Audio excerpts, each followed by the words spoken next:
1. Intro to SMS. 2. Safety Manager, SM. 3. Compliance Monitoring Manager, CMM. 4. Safety Review Board.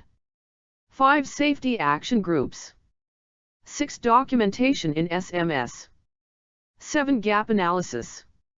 8. Implementation. What is Safety Management System? Safety Management System is a comprehensive management system designed to manage safety elements in the workplace. The SMS is used in industries that manage significant safety risks, including aviation, chemical, petroleum, chemical, electricity generation. Components of SMS. SMS has 4 major components: safety policy and objectives, safety assurance, safety promotion, safety risk management, accountable manager, safety manager, SM, compliance monitoring manager, CMM, safety review board, safety action groups, safety manager, SM, responsible for development, administration, and maintenance of the safety management procedures. Among other things, the safety manager should facilitate hazard identification and management, monitor mitigation action, ensure initiation and follow-up of investigations. These are usually carried out by the accountable manager within small organizations.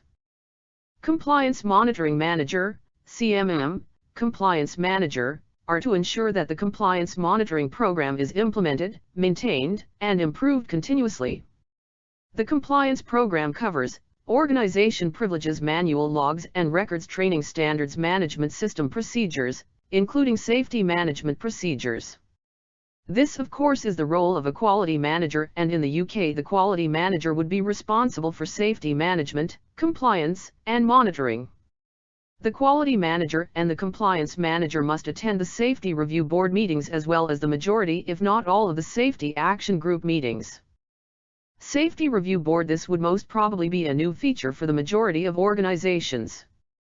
The function of board is so important. You may have seen this as a safety committee, but its roles are the same. Meetings are held every 3 months in general, but if a situation needs addressing, then a meeting will need to be arranged. This is the fundamental part of the safety management system. It's a bit like our heart. If this is not working properly, the SMS will not work. It's important for this to be working accordingly, and the SMS will work as it needs to. As mentioned, meetings are to take place every 3 months.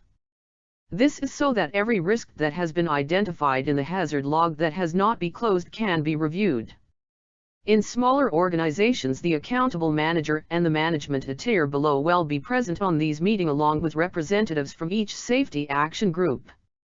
This is to make sure communication between the safety review board and the safety action group is seamless. The compliance manager/quality manager should attend all meetings. Safety action groups. This is found in larger organizations that have more than one functional area. For example, flight operations maintenance. This is probably the centerpiece for identifying and starting the process of managing the risks they create. They are formed in each functional area from volunteers at all levels in the functional area of the safety action group led by a manager or supervisor. The communications between the staff and local safety action group should be excellent. Minute of meeting, meeting records, newsletters, and notice boards within the organization will help encourage staff to take an active role. The Safety Action Group will hold monthly meetings to review actions on all hazards unclosed in their area, and initiate action on any new ones that have arisen. In this meeting, a decision will be made to whether the Safety Action Group can deal with this or if it needs to be dealt with by the Safety Review Board. The head of the Safety Agency Group sits on the Safety Review Board and provides information and reports from the Safety Action Group. If this works properly, then the safety management system will work well.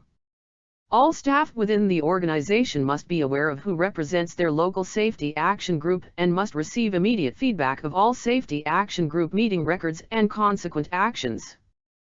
Documentation. The Safety Management System documentation will normally be integrated into the Management System, E.G. Operations Manual, Maintenance Exposition, required for any EASA-approved organization. A separate Safety Management System manual could defeat the desirable goal of a single, fully integrated management system, but if an organization wants one, there is no absolute rule against it. Integrated or separate, the following need to be documented. Emergency Response Plan. A good ERP is an essential feature of safety management. Organizations must either adapt their existing ERP to satisfy the EASA requirement, summarized below, or prepare a new one. Emergency Response Plan. Actions to be taken in case of an emergency. Ensure orderly and safe transition from normal to emergency operation. Need to coordinate with ERPs of other organizations where appropriate. It is important that the ERP is simple and covers the different types of emergency the organization may face, without trying to be too specific about everything that might go wrong, none of which will be what actually happens.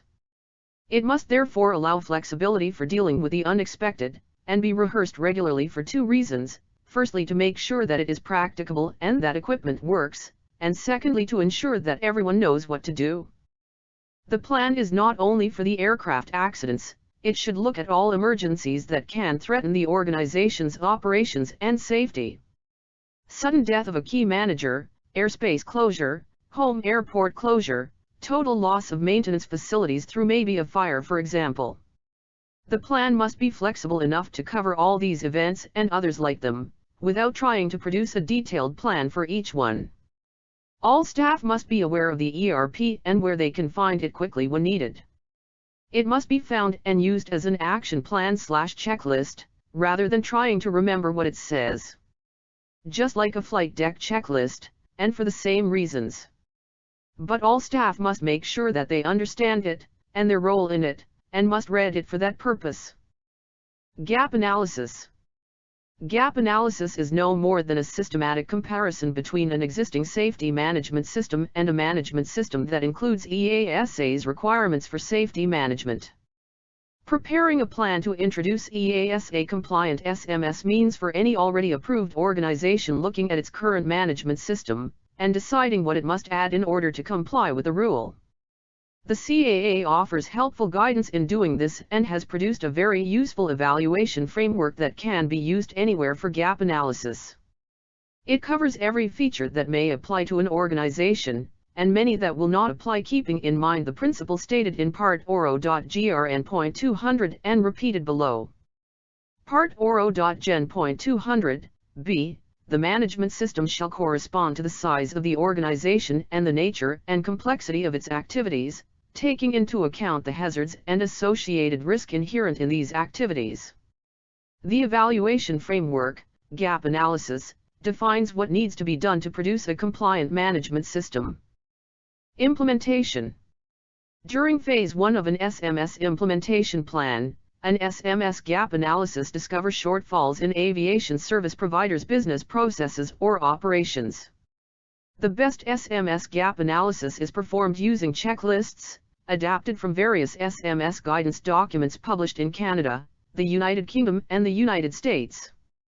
Gap analysis checklists help aviation service providers answer: where are we? Where do we want to be? How to use an SMS gap analysis. Results from an SMS gap analysis are used to focus efforts on improvement and develop the SMS implementation plan. After going through the SMS gap analysis checklist, one can compare characteristics of an aviation service provider's operations against best practices models. The best SMS gap analysis tool easily highlights areas where SMS requirements are not fully realized and helps safety managers create a roadmap for the SMS implementation plan. Required changes discovered from the gap analysis indicate existing gaps between current operations and desired states. Gap analysis reports determine which areas are likely to be the most responsive to improvement with minimal efforts, and those SMS implementation activities that require longer terms to complete or more extensive resources. Safety managers use the SMS gap analysis tool to focus on specific areas that would benefit most to the organization and to determine a priority for implementing the desired changes in the SMS implementation plan. Implementation. Small or non-complex organizations.